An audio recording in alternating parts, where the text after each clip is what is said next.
Para ampliar más este tema nos acompaña Gabriela Calderón, analista económica. Buenos días y bienvenida a Desayunos 24 Horas, Muchas Gabriela. Gracias. ¿Cómo va a funcionar este mecanismo de compensación que a través de una ley el gobierno nacional ha implementado para amortiguar los efectos? Bueno, según lo que se ha anunciado y lo que se puede ver en la ley, lo que el gobierno pretende entregarle a los empresarios afectados como solución es alrededor de 23 millones de dólares en certificados de abono tributario.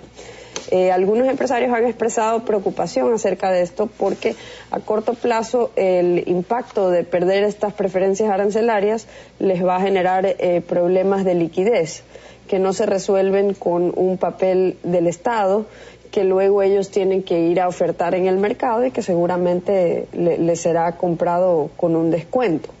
Además está el problema que según la Asociación de Exportadores de Flores, Expoflores, es la pérdida de porción de mercado en los mercados más importantes, en uno de estos, en Estados Unidos, ¿no? Entonces eso no se resuelve ni se puede cuantificar en una cantidad absoluta porque eso es digamos, el mercado es algo que evoluciona, es algo dinámico. Hoy en día son 23 millones en base a cálculos de la foto que se le toma a la economía y a la actividad comercial en este momento. Pero el potencial que teníamos de crecer, eso no se puede cuantificar ni se compensa con 23 millones de dólares. ¿Cuán positivo o cuán negativo va a representar para el Ecuador esta medida? Ahora sí ya es real.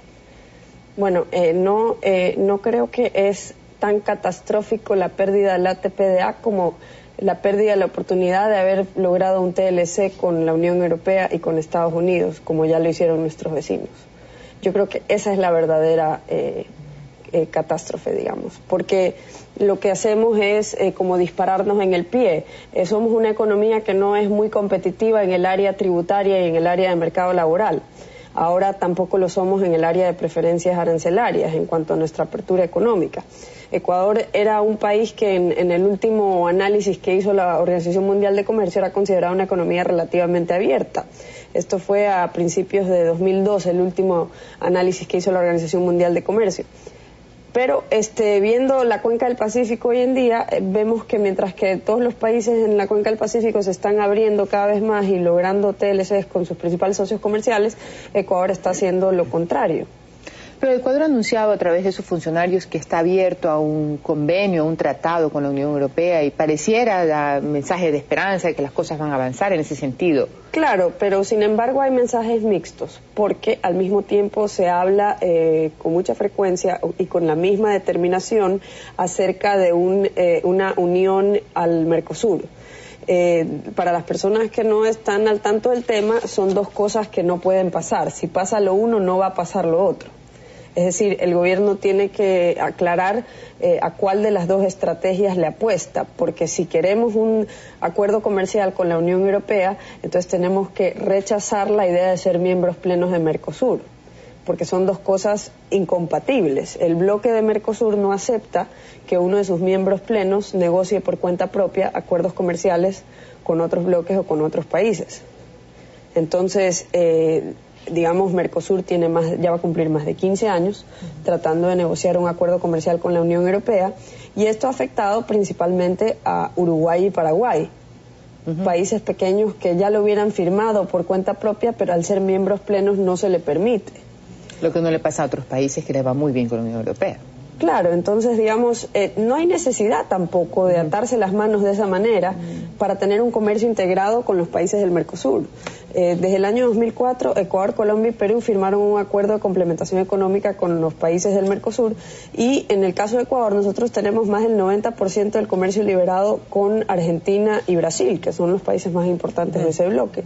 Y lo mismo pasa en el caso de Perú y Chile, tienen más del 90% del comercio liberado con esos países, sin haberse atado las manos para negociar libremente con cualquier otro país del mundo.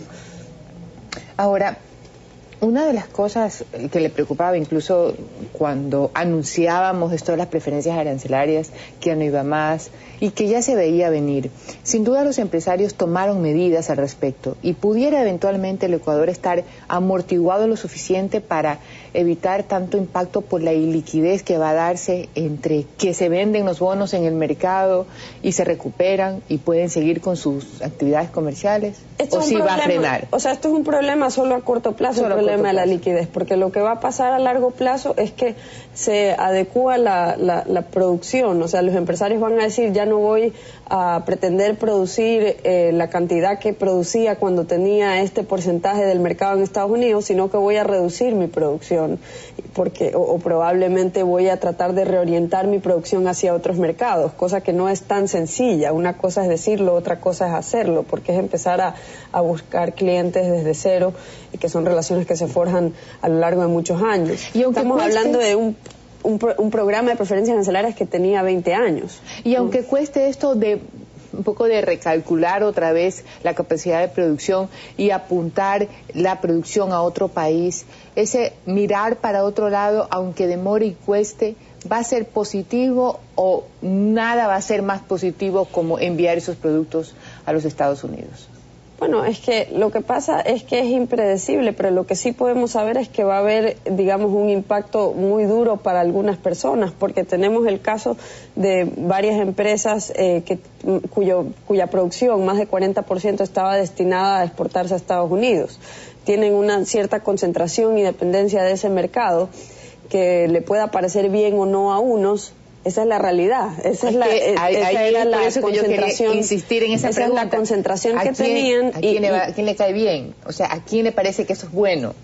Y claro, a una política económica propia. No es un ejemplo de economía en el mundo ni de países de primer mundo o que tengan un alto nivel de desarrollo. Es que lo que pasa es que estas cosas no se deciden en una oficina en Quito, sino que son decisiones de muchos empresarios. Son varias empresas, por ejemplo tenemos el caso de las flores, el caso de los palmitos, el caso de las piñas, o sea, son muchas empresas de exportaciones no tradicionales cubiertas por el ATPDA y por el SGP, que de hecho son las exportaciones no tradicionales estrella de los últimos 20 años en el país, durante los cuales el país sí ha ido diversificando, aunque sea un poco, su canasta exportadora. Entonces, esto no es solo con Estados Unidos, sino hacia la Unión Europea también. Y el país ha logrado posicionarse en esos mercados como un proveedor líder. Eso no es cosa despreciable y eso es algo que se ha logrado no porque hubo una política de Estado de vamos a ser un país que promueve las flores. No, nunca hubo esa intención. Es más o menos como una cosa espontánea que surgió de del sector privado, la libre interacción entre empresarios que vieron una oportunidad y empresarios en los otros países que vieron una oportunidad comprando flores ecuatorianas, apreciando la calidad del producto o ya sea de otros productos, no solamente las flores. Entonces, ¿qué es lo que pasa? Que hoy en día estas relaciones que se formaron de manera espontánea por mutua conveniencia y en vista de considerando unas preferencias arancelarias temporales, se están destruyendo. Volviendo al punto de este lapso en el que no va a haber un poco de liquidez y que van a recalcularse la capacidad de producción y el destino de exportación para algunos sectores en el país, uno de los efectos sin duda va a ser la reducción de personal. Entonces, si yo antes tenía que producir 200 cosas, porque 200 cosas te estaban esperando en otro país, hoy voy a producir 50, por lo tanto hay un buen número de gente que me va a sobrar. ¿Eso también va a pasar o eso se va a poder evitar? O sea, lo que estamos haciendo con esta ley que aprobó recientemente la Asamblea es trasladar el costo digamos, de la pérdida de las preferencias arancelarias de los importadores y consumidores estadounidenses a los ecuatorianos. Eso es lo que se está haciendo, básicamente, porque lo que está haciendo el gobierno de Estados Unidos al no renovar esas preferencias arancelarias o al mantener esa protección en su mercado es afectar a sus propios consumidores, porque son sus propios consumidores los que tienen acceso a productos artificialmente más caros. Ahora, si Estados Unidos quiere hacer eso disparándose en el pie, bueno, pues allá ellos que lo hagan. Pero luego es lo extraño que nuestro gobierno decide trasladar el costo de ellos hacia todos los ecuatorianos. Entonces, A mí eso simplemente me parece injusto, digamos, porque nosotros tenemos que pagar por un fracaso en política comercial, porque eso es lo que es. O sea, digamos, estamos en 2013 y ¿por qué somos el único país que está así de cerrado al comercio con el resto del mundo en el Pacífico? Pero se trata entonces de una política que aspira colonizar ideológicamente en todos los aspectos, porque sabemos que es la famosa política del socialismo del siglo XXI, aquella que dice tener Venezuela, aquella que dice tener Bolivia, Nicaragua.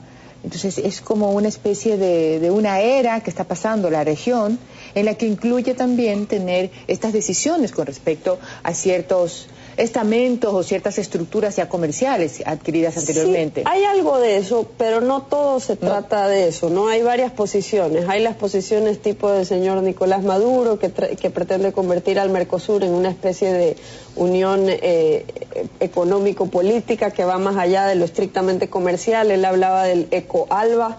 Y luego hay posturas que creen en el comercio dirigido. No estamos hablando de socialistas radicales, sino que creen que hay que estar listos para abrirse, que hay que primero, pero hay que ver con quién nos abrimos, pero hay que ver qué sectores abrimos, que quieren, digamos, tener un poco más de control, no creen en la liberalización unilateral ni uniforme para todos los sectores. Y en este discurso, que es yo creería que el más popular, el del comercio dirigido, se cree que primero, que es mejor, si uno es un país pequeño, es mejor estar unido a un bloque, porque el bloque nos hace más fuertes para negociar con los grandes. Pero eso no suena mal, Gabriel. Eso no suena mal, por supuesto. Estoy siendo justa con las personas que piensan eso, poniendo los argumentos de ellos. Ahora, lo que yo creo es que no queda nada más que mirar lo que le ha pasado a Paraguay y a Uruguay para darse cuenta que eso no funciona para países pequeños, porque resulta que son precisamente los países más pequeños los que menos peso y menos voz terminan teniendo dentro de esos bloques, donde en el caso de Mercosur manda Argentina y Brasil.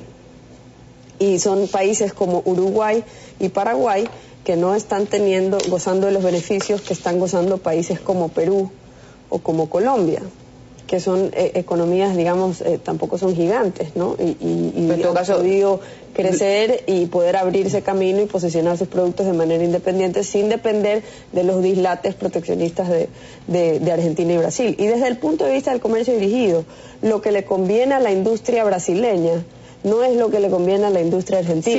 Sin duda alguna. Ni lo que le conviene a la industria ecuatoriana. O sea, entonces tampoco nos conviene si es que creemos en hacer algo de proteccionismo industrial. Recetas traídas de afuera por muy cerca no nos sirven, no hay que construirlas de acuerdo a nuestras realidades. Se acaba el tiempo, Gabriela. Muchísimas gracias por estar aquí una vez más en los desayunos de 24 horas.